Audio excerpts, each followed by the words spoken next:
பணம் சம்பாதிக்க நம்ம புரிஞ்சிக்க வேண்டிய ஒரு ஃபண்டமெண்டலான ரூல் என்னன்னா, ஒவ்வொரு ப்ராப்ளம் பின்னாடியும் ஒரு பிசினஸ் ஐடியா இருக்கும். ஆனா நம்ம ஏதாவது ப்ராப்ளம் பார்த்தா என்ன பண்ணுவோம்?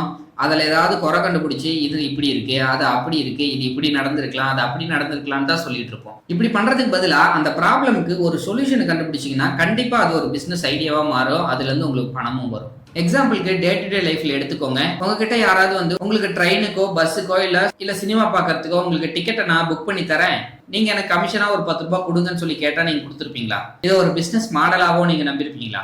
ஒரு சின்ன ப்ராப்ளம் தான். உங்களோட டிக்கெட்டை உங்களால போய் கரெக்டான டைமுக்கு புக் பண்ண முடியாம இருந்தத ஒரு பர்சன் நீங்க இருக்கிற இடத்துலயே இருங்க, உங்களுக்காக நான் புக் பண்ணி தரேன், கரெக்டான டைம்லயும் உங்களுக்கு பிடிச்ச இடத்துலயும் அப்படின்னு சொல்லி உருவாக்கின பிசினஸ் தான் இப்போ வேர்ல்டு வைடா நம்ம எல்லாருமே யூஸ் பண்ணிட்டு இருக்கோம். ஒரு ஆத்தர் என்ன பண்ணிருக்காருன்னா, மாசம் ₹1,00,000 சம்பாதிக்கிறதுக்கு உங்களுக்கு 1000 ஐடியா தர அப்படின்னு சொல்லி ஒரு புக் எழுதிருக்காரு. அந்த புக்ல இருந்து எனக்கு கிடைச்ச ஒரு இன்ட்ரெஸ்டிங்கான பிசினஸ் ஐடியாவை தான் உங்களோட ஷேர் பண்ணிக்க போறேன். This is read channel. நான் உங்க ஜவஹர். வாங்க வீடியோக்குள்ள போகலாம். First example day to day லைஃப்ல இருந்தே பாத்துக்கலாம். உங்க ஏரியால இருக்க பெரியவங்களுக்கு, வயசானவங்களுக்கு இந்த ஸ்மார்ட் போன் அதிகமா யூஸ் பண்ண தெரியாம இருக்கலாம். அவங்களுக்கு ஏதாவது தெரியலன்னா உடனே பக்கத்துல இருக்க யார்கிட்டயாவது வந்து இது எப்படி யூஸ் பண்ணணும்னு சொல்லி அப்பப்ப கேட்டுட்டு போவாங்க. இந்த ஒரு விஷயத்த நீங்க நோட் பண்ணிருக்க வாய்ப்பு இருக்குன்னு நினைக்கிறேன். ஆக்சுவலா இதை ஒரு ப்ராப்ளம் வர்சஸ் பிசினஸ் ஐடியாவா பாத்தீங்கன்னா, வீக்லி 2 hours அவங்களை மீட் பண்ணி எப்படி வீடியோ கால் பேசுறது, எப்படி இபி பில்ல மொபைல்ல கட்டுறது, எப்படி ஜிபேல மணி சேஃபா சென்ட் பண்றது அப்படின்றத அவங்களுக்கு சொல்லி கொடுக்கலாம். இதுக்கு ஒருத்தர் கிட்ட ஒரு ₹500 சார்ஜ் பண்றீங்கன்னு வச்சுக்கோங்க. அப்போ ஒரு 10 பேருக்கு சொல்லி கொடுத்தீங்கன்னா கூட ஒரு ₹5000 உங்களுக்கு கிடைச்சிடும். சோ இதுக்காக நீங்க எதுவுமே பெருசா இன்வெஸ்ட் பண்ணவே இல்லை.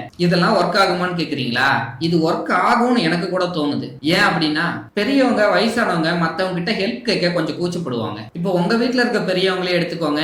உங்ககிட்ட ஏதாவது அடிக்கடி வந்து இது எப்படி பண்ணணும், அது எப்படி பண்ணணும், இது எப்படி ஒர்க் ஆகுதுன்னு சொல்லி கேட்கும்போது நீங்களே 1-2 தடவை சொல்லி கொடுத்துட்டு, இதையே நான் எத்தனை தடவை உனக்கு சொல்லி கொடுக்கறதே, இது ஒரு தடவை சொன்னா உனக்கு புரியாதா, திருப்பி திருப்பி எதுக்கு கேட்டுட்டே இருக்க அப்படின்னு சொல்லி நிறைய தடவை திட்டிருப்பீங்க.